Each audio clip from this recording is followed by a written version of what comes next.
Hey folks, this is Grant Estrad over at Local Cooling Farms coming to you from the Egg Room studio. Today we're going to be talking about the concept of comfort zone, right? Now when I say concept, meaning that this isn't a 1, 2, 3, 4, 5, A, B, C, D thing kind of a thing, right? We're going to give you an idea or a paradigm or a concept that you can take it and hopefully apply it to your situation, right? So take everything I say with a grain of salt. You're going to take the pieces and parts out that may apply to you, right? So I want to stress this. This is really the lesson for the day, right? Become involved. There's a place for you.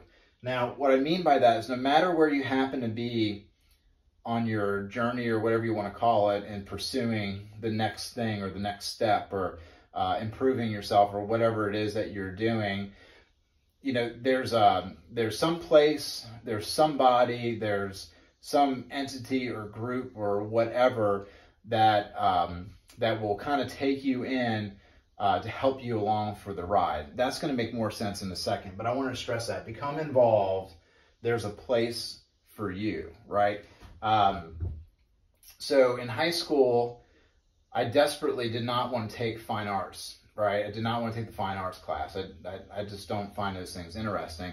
And I found out that in order to get out of taking fine arts, I needed some sort of artistic credit, right? So I needed to be in choir or the band or something in the high school I went to. So I tried out for the choir, and I sat down next to the instructor with the piano, and he was tapping some keys, and I had to, you know, mimic, you know, the keys. And he goes, "Grant, you can't be in a choir because you're tone deaf, and so we can't use you, right?" And so so I asked him, and I was like, "Well, does the choir need like a roadie? You know, do you need somebody to like pick up heavy stuff and move it around, right?" He said no, but I tried. So I did try to find my place in choir to get out of the fine arts class. So you need to find your place, right? That's going to make it work. It's going to make more sense in a second. So your comfort zone, right?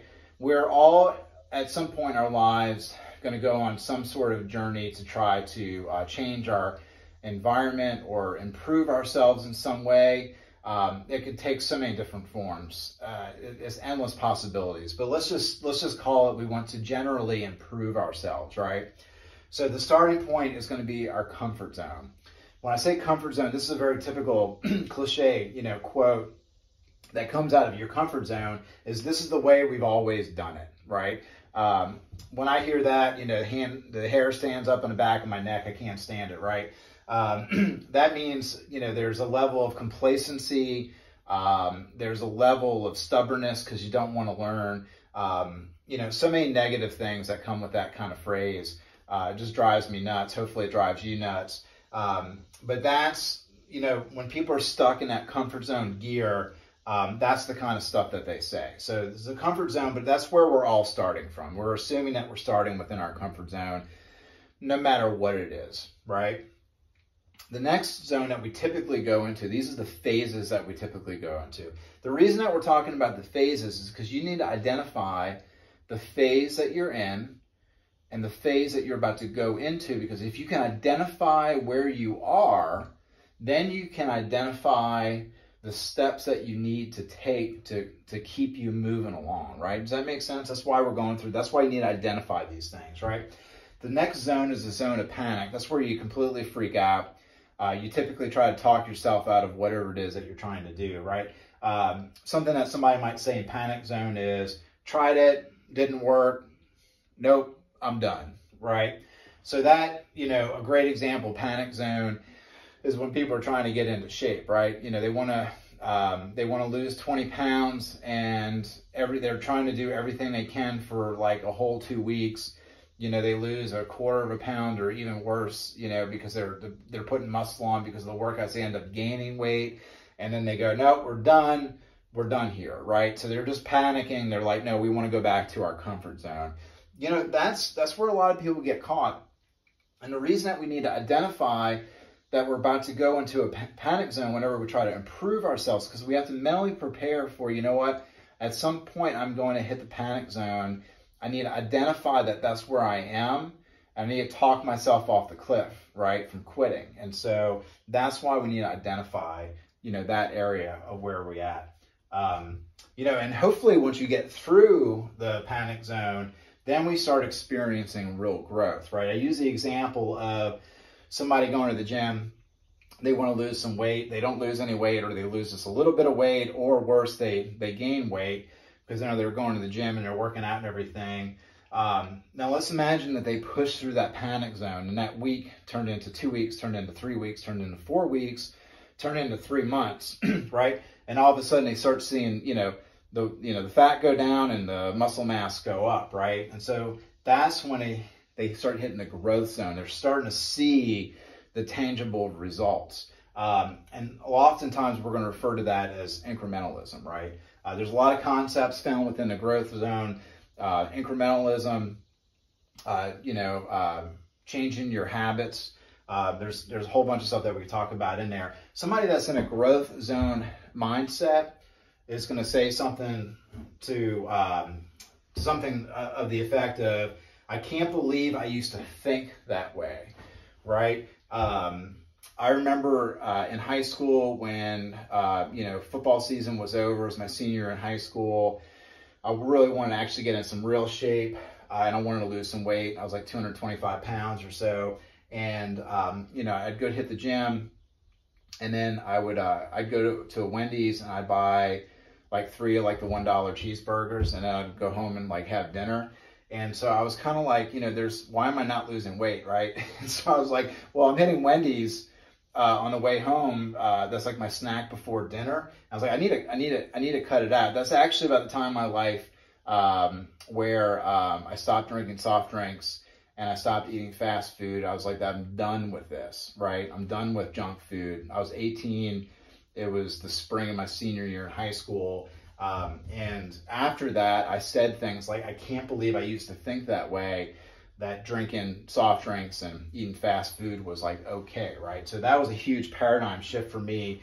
But that was when I actually really started entering that growth zone mindset, right? Those are things that I was telling myself. And then after we get through the growth zone, maybe we can hit the zone of influence. And that's where we start inspiring other people around us. The influence is leadership, and leadership is influence, right? We end up becoming surrounded by people who are going to support us, and then we're also going to support them. That's influence.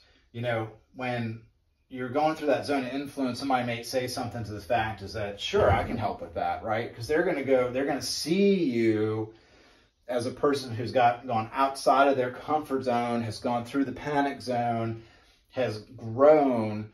And now you're setting an example for other people, and they're going to come to you and be like, hey, do you mind if I ask for some advice or something? And so when you start hearing those kind of things, then you can be like, man, that's really cool. I kind of made it through all that stuff. Now, we never stop going through all of these things, right? We expand and we contract, meaning that we grow, we go back to another comfort zone. It's a different baseline. So we expand and we contract, expand and contract. And that's by like topic and subject, right? So, it could be your financial health. It could be your physical health. It could be like the type of people that you hang out with, right? So by subject, we're constantly doing this, right? Think of like having 500 of these zones with a different topic right in here, and we're constantly going through this process. So this is a lifetime process that we're going through. Almost no true beginning or no end. We're just in a constant phase of process, right? What I recommend that we don't do, though, is that we stay within a comfort zone for all those different areas, because then we just become complacent and, we just stop by growing as a human being as we age, right? One thing I want you to take home with this stuff, you can be like, hey, Grant, that's great, but how is that applicable to whatever I'm doing, right? Well, this is hard, right? And so it's hard going through the panic zone, right?